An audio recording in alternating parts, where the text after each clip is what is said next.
And good afternoon. Welcome into Market Talk for Friday, April 30th. Great to have you here with us. I'm your host, Jesse Allen, markettalkag.com. That's our home on the web, markettalkag.com. Find all of our social media links there, our Facebook, Twitter, Instagram. You can find our YouTube channel, all of our streaming sources, our radio partners, and so much more. It is all online, one-stop shop at markettalkag.com. A very volatile close here today to the high side. We surged this grain market higher here to wrap up the week and wrap up the month of April. It's fitting, right? Just with the way things have traded. Let's talk about it. Let's bring in Ted Seifried with Zaner Ag Hedge. And Ted, good afternoon, sir. Wow. I guess it's poetic that we finish the month of April and wrap up this week after corrections and whatnot and just surge this grain market higher to wrap up the week. Yeah, absolutely. I mean, what a week it was. Super high volatility and a ton of strength. At times it felt like you had new crop, both corn and soybeans, wanting to try to pull things a little bit lower based on really fast planting pace that we've seen this week. But the tightness in the old crop has really been the story. I mean, look at what the May corn did this week, and especially there on Friday with no limits going into first notice day, no deliveries. So the trade is trying to force some of those deliveries. I think you've got commercial end users in there trying to use the board to source some grain, which is a serious reflection of how tight the cash market is right now. To the tune that they're willing to pay 40 cents over where we were at the end of the day on Thursday. It's amazing. It's an amazing amount of strength. Next week's going to be a very interesting thing. And, everything you were talking about, what a way to finish the month of April. And then you stop and you think, well, we almost never put our highs in April. Almost never. Really, it's very, very rare. I think it's only happened once maybe in the last 40 years. So that just gives you a whole lot of optimism on where prices could be going over the course of the next few months. I mean, we're just now getting into the weather market for the U.S. season. We've certainly got a story in the weather market for the Brazilian second season Seifried crop. I mean, this is it's been a powder keg, and there's going to be a lot of powder left to burn, it seems, as we go through our growing season as well.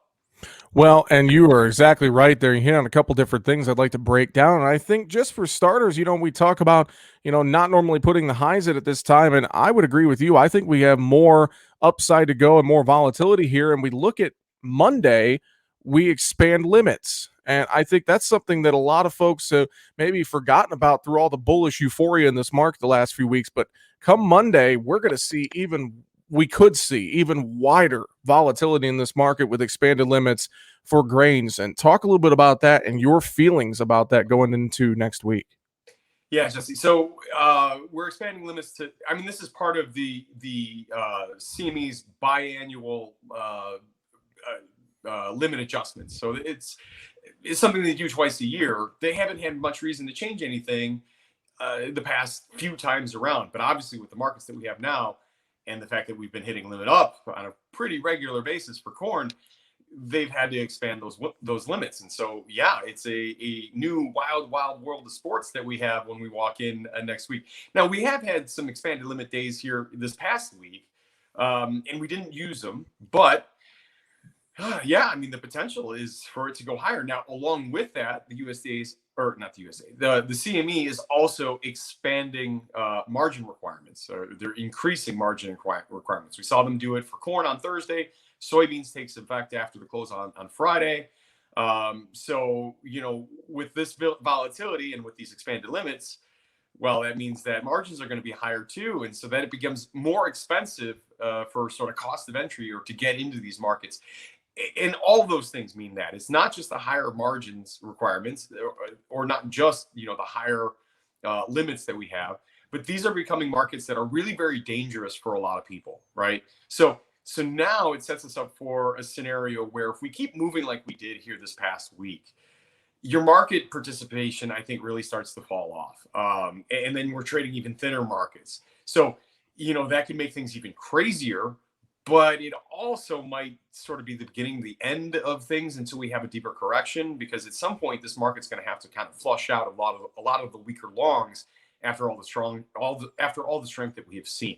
That's not the scenario that we had back in, say, December, January, February timeframe where we had, relatively organized markets. We were going higher towards the tail end of the calendar year, and then really very sideways in the first couple of months of this calendar year, 2021. But now this movement is much more, again, it's very dangerous for your common speculator, or even, your hedgers, your farmers, your producers. This is a climate that it's a whipsaw. It really is. And that's a great way to put that. And I think, we're seeing a lot more momentum trading with the computers here, to your point. And, I'm hearing from a lot of producers that a couple things, and one that, they are pretty nervous with these price levels. Just, some of your general producers who are out there who are trying to work the market versus some of those big funds and whatnot, just because the money flow into this grain market lately, it's just, where are we moving our money with inflation concerns and everything else? Right. It's going to ags, it's Yeah. going to commodities. And I think that is just all kind of supercharging this bullish momentum in this market, Ted. Yeah, Jesse, corn seems to be the new Bitcoin at the moment. Except for there's actual real value for corn. We can use it for something, and you can see it, you can touch it, and that. No, but yeah, absolutely. We have a lot of inflation concerns. We heard earlier in the week, a lot of the earnings results from some of the bigger tech companies. And the number of times the word inflation was said is a record for all of these reportings. There's concern about this in corporate America. There's concern about it from economist standpoint. The only one that doesn't seem terribly concerned about it is the Fed, which is very interesting. But inflation is a real thing, and your investors, your savvy guys, are really very worried about that, and they're looking for things to put their money into to hedge themselves against inflation. And commodities have been a really one of their hot topics, one of their favorite things to do. And on top of that, you take a market like corn or soybeans or even wheat that have bullish looking charts. That's like the ideal scenario for them. So again, when we expand the limits or position limits for funds, we expand the price limits for daily fluctuation.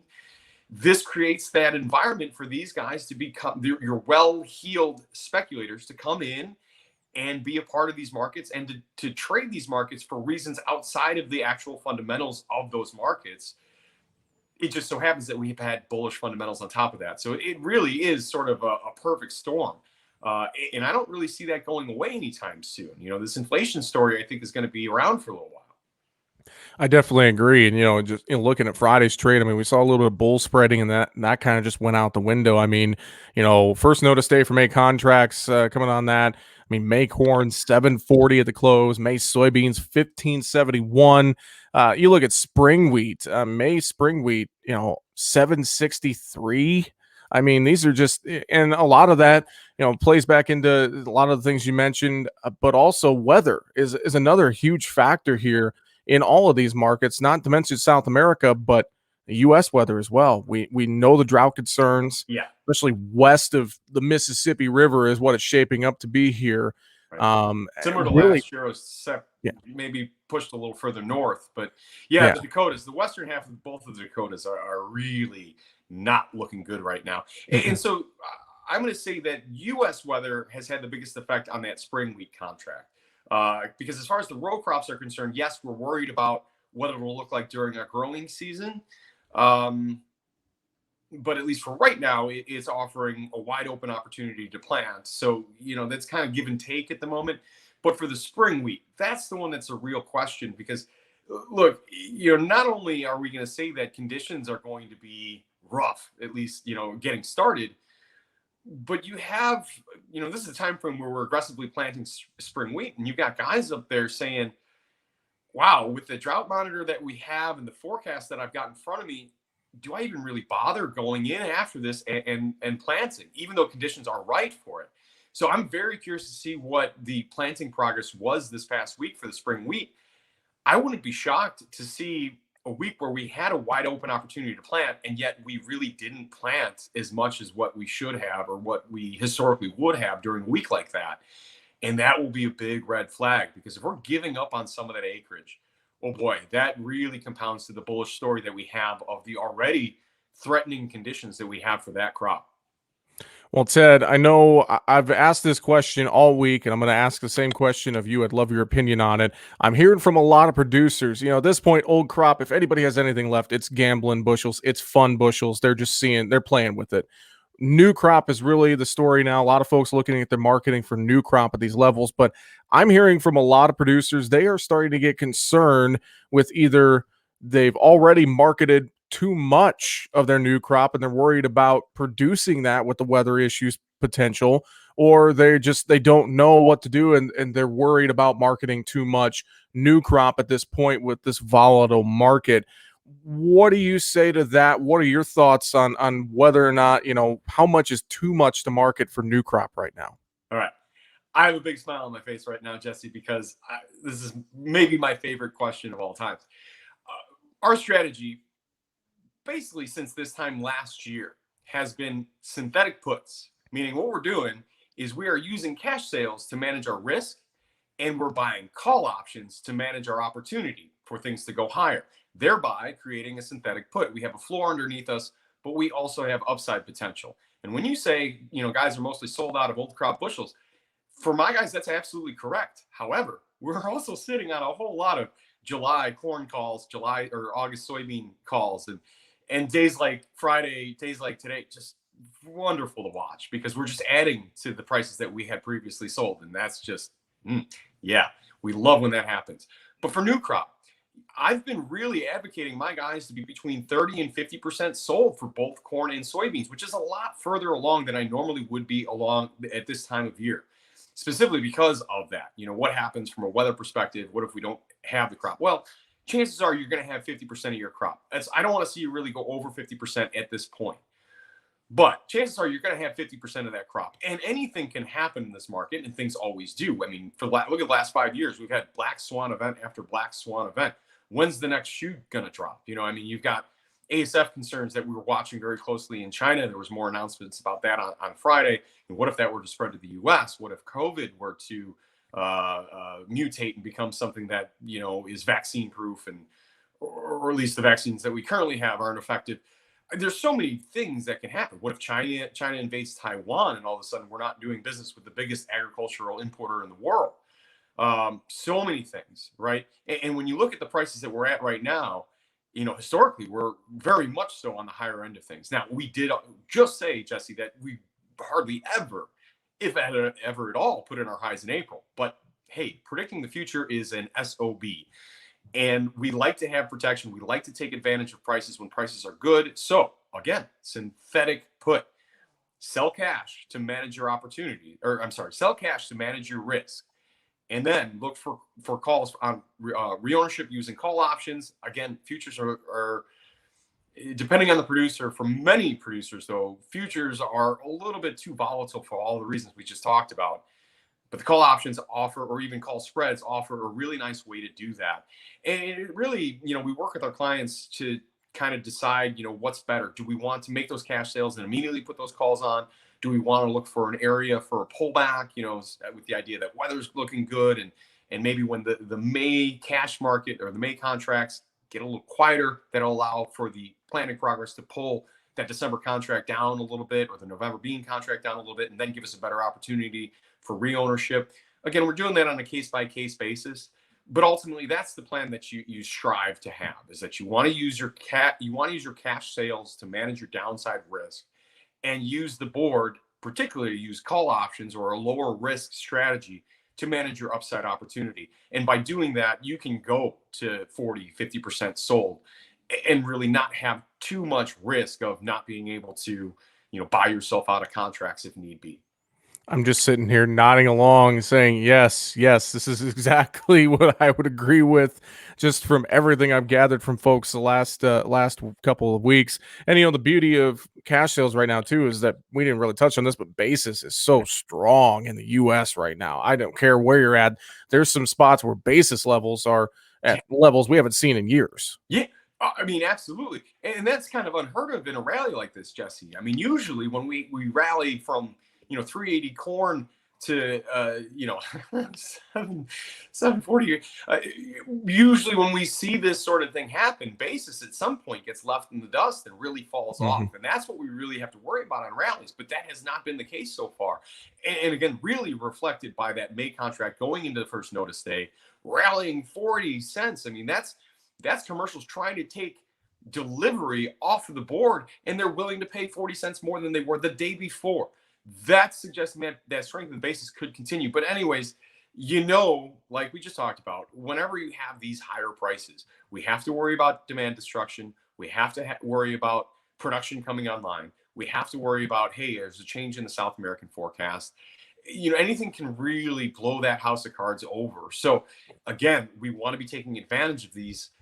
So if you're doing cash sales, maybe not just an HTA, hoping to get a better basis later. I mean, just straight out price cash, the board and basis, and then maybe use your call options. But take advantage of all the things that we have. Can the board get better? Yes. Can basis get better? Yes. But could get much worse than it could get better, in my opinion. Very, very true. Ted, let's flip our conversation to livestock here briefly before we run out of time. A strong day on Friday in hogs, starting to test those technical resistance levels again, the top side of this little range we put in. That hog market, though, it's almost like we've kind of been pulling this back and consolidating and getting ready to try and run higher and bust through that resistance there around that 110 mark. Yeah, a lot of people earlier in the week were talking about a double top and that reversal lower that we had midweek. I've never really bought into the idea of double tops being tops, right? I just don't think that's really a thing. If you get head and shoulders or triple tops, that's when you say, okay, this is an actual topping formation. For me, double tops have never really been one. But this is a bull, that's a bull market. That's what it does. It kind of tests people, makes people question their resolve. And so when you had that reversal off the high, people got worried about that. But as bull markets do, they find their footing and start to come back and venture in to go challenge those previous contract highs. We had some good news on the hogs on Friday. At least I think the market's a little bit confused on what to make of it at the moment, but I think it's going to be good news for the hog market, and that is that China is really kind of sectioning off their country into 5 pieces, saying, okay, these are zones that live hogs cannot travel from one to the other. Okay. And so what that's going to do is going to create hog surpluses in the areas in the north and east where they pushed a lot of their production in the last few years, but it's going to cause major deficits in the big populous areas down in the south and the east. Thankfully, that's also where a lot of their ports are, which means they can't import hogs from other parts of their country, but they will be able to import hogs from, say, us. So I think that really means good things for our exports in the late spring and through the summer months, depending on how long that situation stays like that. And it also comes at a time where, we're hearing from a lot of producers in, say, Iowa that are saying, the animals don't look like they're out there. So I think we're going to have a little bit of a shortage of animals come into that early summer, midsummer time frame. So for me, I look at that August contract, and I'm really choosing that as my where I'm focusing my main bullishness, and I see quite a bit of upside potential there for the hogs. I've heard concerns that hog values in other parts of the world aren't really following. Well, I don't know if that really matters, because our domestic demand is really very strong. Our exports have been good. Yes, they could be better, but I mean, look, even without China being a major player on a weekly basis, they're pretty strong. Now, if you were to throw China in on top of that, oh boy, and if we have some sort of lack of ghost animals, so we don't have quite the herd that we maybe thought we had there when we get into the summer. It's just sort of a powder keg there, and if any one of those things remains true by the time we get to mid-June, July, wow, I think we could be trading pretty significantly higher than where we're at right now. And that's definitely something we're going to have to watch. A great point that you made there. Cattle on the flip side, just taking a pummeling here this month with the rise in grain prices. And we saw it even again today. Cattle were trying to trade higher and then closed sharply lower, especially in the feeders late. Any thoughts on this cattle market, Ted, right now? I mean, it was a tough day for feeder cattle because corn, look, May corn up 44 cents at one point. How do you not have feeder cattle down, triple digit or, 300? But ultimately, you look at what's going on in the grains, and yes, there's a concern about availability, and that is a big reflection of what's going on in the May contract and how tight the cash market is. And that's the biggest concern that I have for the feeder cattle. The live cattle isn't something that really concerns me for the feeder cattle. And the reason I say that is because, a lot of what's driving these markets is inflation. And if you can say that, inflation means a rising tide lifts all ships for commodities. Well, that should be a beneficial thing for cattle as well. And I do think with box beef prices being as strong as they are, I think they will continue to get stronger. In fact, I think really accelerate, believe it or not, I think accelerate. That's going to allow for higher cash prices to happen. I think live cattle can advance higher, and hopefully that will be a saving grace for the feeder cattle. But the feedstock is a major issue for feeder cattle, and I don't know if that's going to go away anytime soon. Ted, it's always great to get your insight. Any final thoughts you have for us here today? Whew, we covered a lot. Yeah. Let's just say that the main things that I'm going to be looking out for Sunday night and Monday morning. For one, is there any change in the Brazilian forecast? I really don't think it can get any more bullish than it is right now. It could get more bearish, but my long-term weather guys just don't really see that. So that's a big question mark. The next one is going to be deliveries. Are we going to see, we didn't see any deliveries for corn. We saw small deliveries for May soybeans, which was why May soybeans were actually down on the day Friday before ultimately being sharply higher. But deliveries for corn, are we going to see any deliveries for corn? Are commercials going to say, hey, 44 cents higher on Friday and a 60 cent spread between May and July? That's good enough for me to let loose some of the corn that I have in storage, if they even if that is even such a thing. I don't know. So South American weather, then deliveries for corn, and then the third one will be, okay, let's look at the American forecast and see what that looks like for planting. But I'm not expecting much changes there. I think that's going to continue to be a little bit of a drag on the new crop contracts. Well, I know folks, if they need some advice, they can reach out to you at Zaner Ag Hedge, Ted, and they can follow you on Twitter as well at the Ted Spread. A few different ways to contact you if they need a little help, can't they? Yeah, absolutely. You can reach me directly at 312-277-0113, or you can find us on the web at www.zaner.com. You can read a bit about us. You can also sign up for our morning Ag Hedge newsletter. Ted, I appreciate the time as always. Thanks for joining us on this Friday, and have a great weekend. My pleasure, Jesse. You do the same. Ted Seifried with Zaner Ag Hedge joining us here for Market Talk on this Friday, April 30th. I'm Jesse Allen, wishing you and yours a great weekend. We'll talk to you on Monday.